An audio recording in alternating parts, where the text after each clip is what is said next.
terms of remedial education at community colleges. So I agree that it's a big picture that you're looking at. Can I make one more statement? Yeah. It's our struggle. Finance and Playing King of the Hill. Playing no Kevin? place. And I was going to add to the discussion of K through 12, being in K through 12 and being in one of the districts that you said, you know. I'm sorry, real quick, can y'all hear in the back? Oh, wait, here, take this. Sorry. Pardon, what district are you in? Oh, okay. I should say. Oh, you're. Yeah, Sorry. well, being in one of the districts that you mentioned, which I'll say is in this area, I see this growing trend of administrators who do get their degrees from like for-profit university or colleges, being, you know, University of Phoenix, Grand Canyon University, I would even say Concordia University, Kaplan University, because it's like this quick, you know, get in there, get out, and let's just keep you as an administrator. And I'm not saying that there's not anything good about some of the classes that they take, because I know some individuals that get these programs, but it seems like individuals that come from UTSA or Our Lady of the Lake, to me, are less likely to get promoted in the K through 12 than the ones that go through these quick programs. And it could be the time, right? You can finish your master's in a year to year and a half versus 2 to 2.5 years, or the doctoral programs, you know, you can just finish those EDDs really quickly as opposed to the PhD. And it just seems like there might be some kind of connection there. Well, I think in terms of Texas Higher Education Coordinating Board for community colleges, I think we've had this battle in terms of the district, and that's how do we navigate and negotiate through for-profit online institutions that are taking our money, as they say, right? So now we have to, so I think at our district, they want to compete with, what is it, the Governors, Western Governors College? Is that the one, university? Also Phoenix. And it's in the Texas Higher Education Coordinating Board, a strategic plan for 2013 to 2015 to implement these type of distant learning online classes, right? And so I do teach online too. But I have to say that, and we just had a conversation, if we're competing with, first of all, Phoenix, that's not right, because they're being sued right now because nobody's being hired, right? I think they're having like a $78 million lawsuit, closing 160 campuses, which I had to bring forth to our district and our chancellor to make sure that he knows who we're competing with. And the other thing was, we were talking today actually in terms of success and retention in online classes, and I think that if we're talking about education for elite, that's what we're talking about. At the end of the day, the education will be for the elite, and vocational tracking and skilled labor will be for the non-elite, right? And so we were talking about that in terms of online education, and I said, I think it's great to have online classes. If I were 18, I would fail them, right? So I think that we're targeting these demographics of 18 through, however, 24-year-olds that are hurting our success and retention because those aren't the right people. And they, what really, the people who do well in these courses are non-traditional students. So they have their target areas all mixed up in this. But this is another area of corporation and how we're going to profit. And I do think Phoenix gives a lot of money to institutions. So I'm glad that you saw that. Yeah. Do you need the mic, Will? Just briefly before to add to what she says, I talked about the student debt problem. Right now it's greater than $3 million and it's the next bubble before the credit card bubble. And the problem with these for-profit institutions that she touched on was that they're not hiring. And well, Phoenix has a large majority of the students, but Phoenix made the model for the for-profit schooling. And students that come out of these schools come out with a larger debt than public education students do. They get more funds from FAFSA. And the biggest thing is banks that lend the government money to lend to us, lend it at a rate of 0%, or the government gives to the banks at 0%, and the bank give it to us at 16%. So think about that. FAFSA gets money, right? I mean, they give more money to the for-profit because then the money comes back to the state legislature that's still doing the bill. It's $3 trillion. Yeah, 3 trillion. I was going to say that's kind of small. 3 million. Oh, I'm sorry, I said, yeah, $3 trillion. I just wanted to share a couple of thoughts. I always get nervous also when I talk in front of groups, mostly because I don't want to lie to you. So thank you for sharing your ideas and for everybody to be here. So as I was sitting here, I felt as I was in a bit of deja vu. And I say that because I've had the honor and privilege of serving youth throughout the country, in particular working with Tucson schools, with the community-based groups, where we started off with meetings much like this, that reproduced systems of oppression, like the banking theory of education. And Paulo Freire would be rolling around his grave to have 4 people on top, everybody in rows without being in a circle. More importantly than that is that, the 2-hour time we have, maybe 15 to 20 minutes for the community group, but it's important to learn from our mistakes. So I feel like the deja vu part, because we started off this way and we ended up with chains on the courthouse and chains at the boardrooms and arrests, and we still lost, and we're still fighting. So I really appreciate that this is happening, and I hope that we can escalate our efforts and work more concertatively together. At the end of the day, you're talking about a big picture. We live in a misogynistic, classist, racist world, and the important thing is, how do we respond to that? Knowledge for what? Knowledge for whom are we talking about? And so a couple of kind of suggestions. One of the things that helps is to flip the narrative on a couple of things. Maybe three things that I can share. One is we keep throwing the word minority, and if you look around in our communities and you understand how the education system works, education is not in the Constitution anywhere. It's a local education agency issue, and so as a local education agency in our political jurisdiction, we can define who a minority is and who isn't. I'm from Southwest, I'm from Indian Creek, we're 93% of our school. I taught in Edgewood at Kennedy High School, we're 99% of the school. So continuing the messaging that we're minorities is detrimental to us in the big picture, particularly as we talk about a regional context of South Texas and so forth. Secondly, I work for a number of nonprofit community-based organizations, and we really need to challenge the learn-to-earn model of education.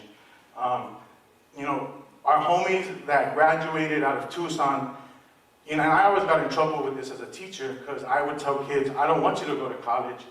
College is going to screw you up. Why? And the idea of the Tucson schools, the reason why they achieved more than other kids, is because it was learning for freedom.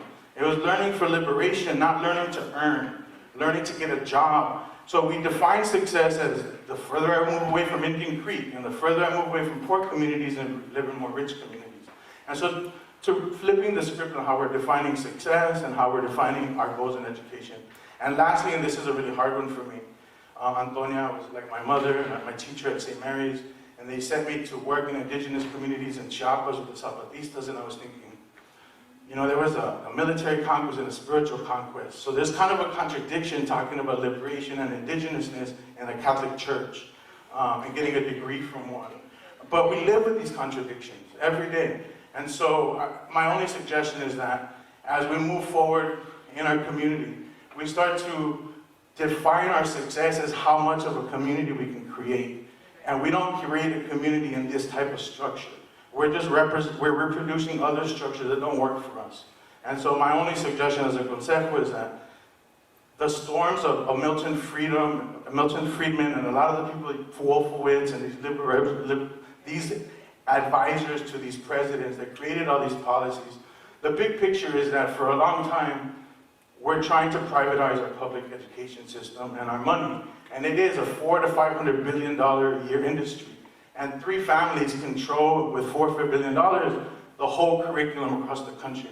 And as a former poverty pimp that engaged in that process and trained teacher, I can just say that these economic capitalistic histories, they're not going away, these storms. So the more that we create community, the more that we build love and cariño, the better we are going to be in the future, because shit's not going to get easier. Thank you. So I like that you brought that up. Okay, yeah, okay. I agree with you 100%, right?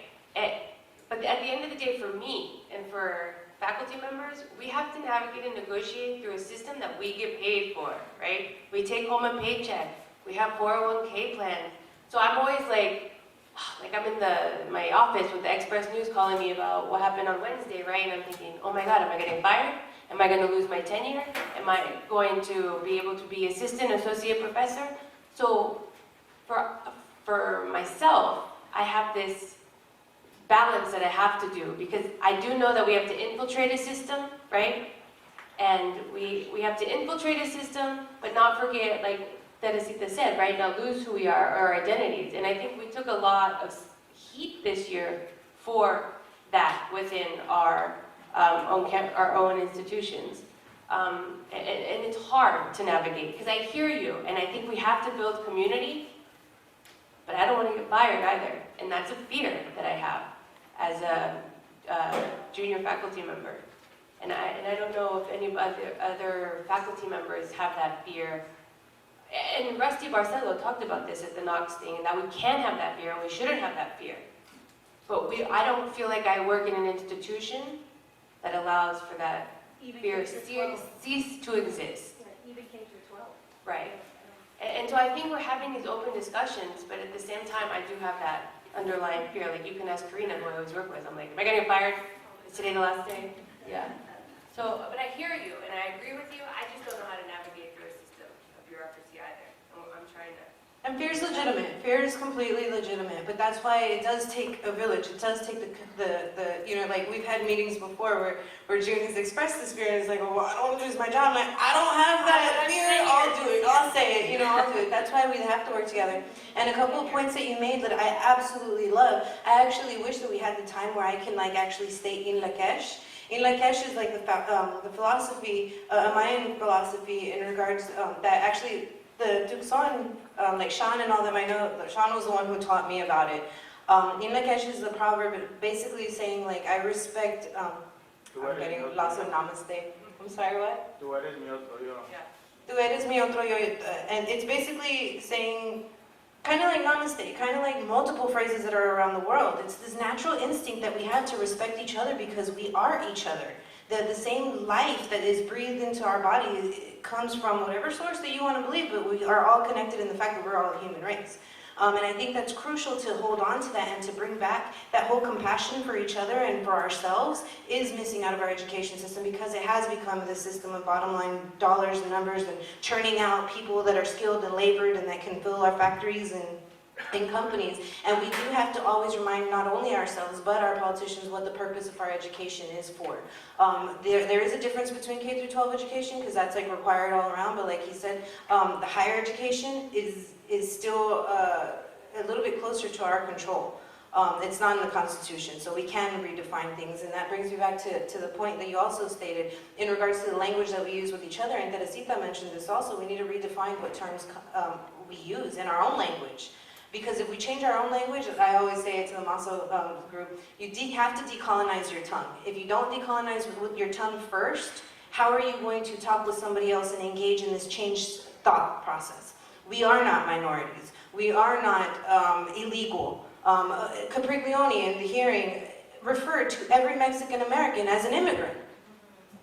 Ay, pobrecito, I'm fighting for this comprehensive history so he knows what he's talking about también, you know? Like, I mean, this is like a joint collective thing. So anyways, I'll let someone else talk for a second. Gracias. Sorry, I don't know if I need this. I don't. Yes, my question is for Dr. Perlaza.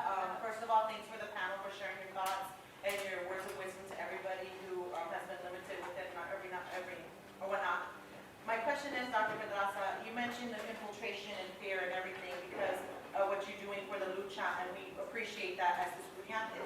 But as the student's perspective and decolonized thinking, our teachers are there for us as well as we are for them because we pay for our tuition, we pay for our fees, we pay for the classes we choose. So in the sense of that, maybe would you be able to go ahead and think of it in that perspective that I'm there for my student as well? Yes, absolutely. I think learning is it's cooperative, right? I learn every day. I'm totally a Aquarian teacher, right? And I learn every day from my teacher, my teaching and the students in the classroom. That's how we engage. Right. And so that's why I think in terms of this fight, you have the power. This is your education. You're absolutely right. You pay me to teach you all. And I can't teach you. All I can do is ignite your own knowledge and help you come. That's what I always tell my, help you come to whatever you're supposed to be, right? And I do teach like that. But when I think it's hard when we step into an admin role, when we're treated as a minority and the voice of the student, it becomes really hard to navigate in that system, right? Like I'm sitting there with all administrators who say, we don't need reading. Those kids won't even make it anyways. And I'm the only voice in the room that says, what are you talking about, right? And so classroom-wise, I get it. It's really hard though, I think, and that's why I say we should infiltrate in terms of our collective, majority, right? Should go into administration, and I think that's scary, and we always have that thing, are we a sellout? I have conversations like that all the time with my mentors, right? Like, oh, should I apply for this position? No, because I got into teaching because I want to do it with my heart. But then if we don't, how do we break the cycle? And I don't know, should we do like Audre Lorde says, go into the master's house and break the master's, but use the master's tools to do that? I hate that, colonized language too at the same time. So, right, and so what we do is we have this open forum, and I think those are great ideas, but I do think that you all have the power. I'll be there, and I'll give you the bills and tell you what's going on in terms of the admin, but sometimes our hands are tied, and it really sucks. And I think we all face a point where our hands are tied. Even just a citizen who's not in regards to in education as faculty or a student, your hands are tied at one point or another during the day. Students, our hands are tied one point or another. I get accused of being a sellout at times, and there is that question every now and then. But like I said, we're at the shift. We're in a turn of demographics. We're in a flip over. So we have to have not only compassion for ourselves, but for each other of where we are limited and what we can do. But I think the most important part to focus on, though, is where your power is and what your rights in your capacity are, and maximize that. There shouldn't be a fear in, if there isn't a law here, or a rule here, or an unstated thing where you might get fired or something, push it to the limit. Push it to the max, everything you possibly can. Because if we don't, there's no movement, there's no activism, there is no evolution in our society. So definitely acknowledge where our limitations are and where someone next to us' limitations may be, but at the same time, focus on where you can do something. And I think this is a new time for us, right? This is a time where we see the fear, we see the colonization, and I think we haven't had an open dialogue about community education from K through 12 and higher ed in a long time. And so I think we're all treading this new path together, and I think it's really exciting. But I think that this also is important to note. This might not be our target audience, right? We have Mexican American Studies majors and what have you, and we all are in this collective fight together. How do you guys think we get more people in here? So we need to take all this Do you out have there. a suggestion? I feel like we show up at the same place every time, and it's always the same people over and over. What? But Take the opportunity to tell them the history of this? But directly as to your point, is to the gentleman over here, horizontality, non-hierarchy, we do absolutely agree with that. And this has only been going on for a month. Like you said, you noticed that this is the beginning stages, and we need you. Point blank, if you have all these connections, we don't. We're here. So. They're there, yeah. Dr. Acuna, he gave me his home phone number. He's like, call me or talk to my wife. She's awesome. This is bigger than us, and everybody's down for it. So We need a sign-up sheet. We need to sign up, give people's We need you to sign up, contact stuff, and we need to host community forums and events. And I can give you the legislature bills. I don't know if you want to read them because they suck, but you should look at them because we have to know who to argue and what to argue, right? We can't just be arguing if it's at my district, can I argue that, or is it a state implemented thing that I have to argue? And then do I have to go to the Texas Higher Education Coordinating Board and argue Paredes, right? Which is a whole other battle. Are we gonna, Does anybody have any other questions? I think that Felipe's point is well taken. You know, what we have here is a traditional model for imparting information, and it is top-down. So how do we do it differently? And pulling in individuals for us to be able to do that work. I'm sitting here and I'm looking at the notes I took on Bill HB 5. If I'm not mistaken, that came out of San Antonio Independent School District.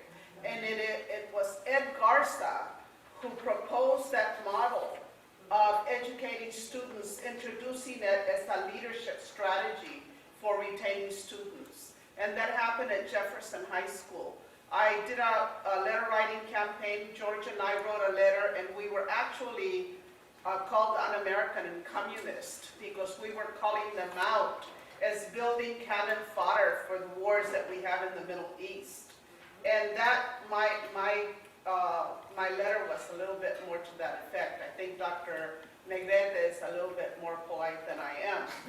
And so what happened is that we tried to get other people to write letters, and we got very little support because my neighborhood, the community of Jefferson, Monticello, was supporting Ed Garza in his direction to straighten out students because there were too many, students from the hood who had moved into the Jefferson area and they needed to straighten them out. What happened? We lost the arts, we lost performance, and we lost all the creative activities that were the focus of that high school. Okay, and so I think that by that it's just an observation speaking to Felipe's point. In the state of Texas, our taxes pay for education, and we fund K-12 education through our taxes. I haven't had a child ever go to a school in the state of Texas, but I've always paid my taxes as high as they are, and I refuse to go ask for forgiveness. One time I had to because we couldn't afford to pay them. Because I need to pay the taxes if it's funding education. So the thing that I want to say is we need to speak in the multiplicity of ways that we can without falling into the belief that we're experts so that we know more than other people. And then share that knowledge in a variety of venues or in different ways. I wish that I could do more of it in my classrooms, but we do as much as we can because I think that's where I can contribute. That's where I'm active, and Leo's been an amazing ally in that process. And so each one of us, in whichever way we can do something, we must do it. But we do have to invert the pyramid and begin from the bottom.